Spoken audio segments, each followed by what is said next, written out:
আমরা আজকে ঘুরতে ঘুরতে পুরান ঢাকার ইফতারি বাজারে চলে আসছি। তো পুরান ঢাকার ইফতারি বাজার দেখবো আর দেখবো এখানে কি কি আছে, পুরো বাজারের কি অবস্থা, নিজেরাও সাথে ইফতারি করে নিব।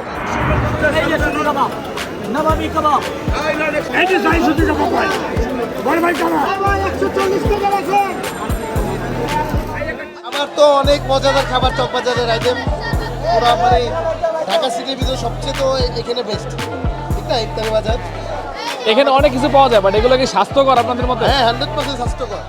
আমি যাদব ঘোষ, আমাদের ব্যবসায়ীটা আমাদের, ঠিক আছে, বাপদাদার 14 গোষ্ঠী ব্যবসায়ীটা আমাদের, ঠিক আছে। সবসময় এই ব্যবসা নিয়ে আমি আর কি কি পাওয়া যায় এখানে?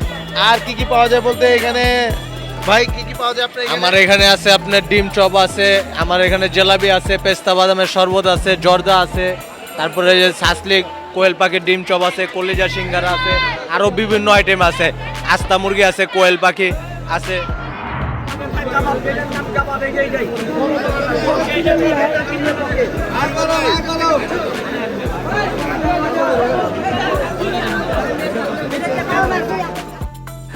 এবার আপনাদের সাথে একটা মজার জিনিস শেয়ার করি। চকবাজারে এসে কীভাবে 100 টাকার জিনিস 50 টাকায় বা হাফ দামে খাবেন। এটা হচ্ছে যখন মাগরিবের আজানটা দিয়ে দেয় বা ইফতারের টাইমটা একেবারে হয়ে যায়, আজানের পরে কিন্তু ম্যাক্সিমাম দোকানদারি কিন্তু জিনিসগুলো খুব কম দামে ছেড়ে দেয়। মানে আমাদের চোখের সামনে দেখতেছিলাম অনেক দোকানে বলতেছে 50 টাকার জিনিস 25 টাকা, 100 টাকার জিনিস 50 টাকা, এইরকম আর কি।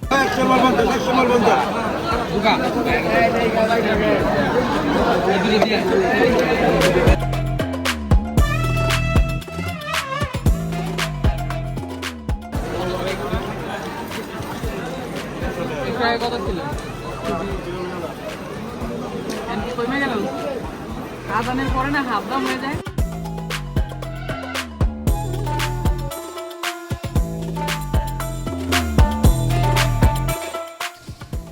ইফতার বাজার করতে করতে ইফতার টাইম হয়ে গেছে। দেন আমরা যাদব ভাইয়ের দোকান থেকে মাঠা ট্রাই করছি।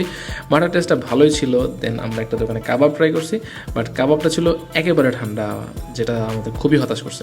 দেন একটা দোকানে আমরা জর্দা ট্রাই করছি, জর্দার টেস্টটা অ্যাজ ইউজুয়াল ছিল। এর বেশি আমরা কিছু ট্রাই করি নাই এখানে, কারণ আমাদের কাছে ম্যাক্সিমাম জিনিসই অ্যাজ ইউজুয়ালই লাগতেছিল টেস্ট। তো সবার জন্য একটাই সাজেশন, যে এখানে আসতে পারেন অবশ্যই, বাট ওভার এক্সপেকটেশন নিয়ে আসবেন না। তো আজকের ভিডিওটা ছিল এই পর্যন্তই।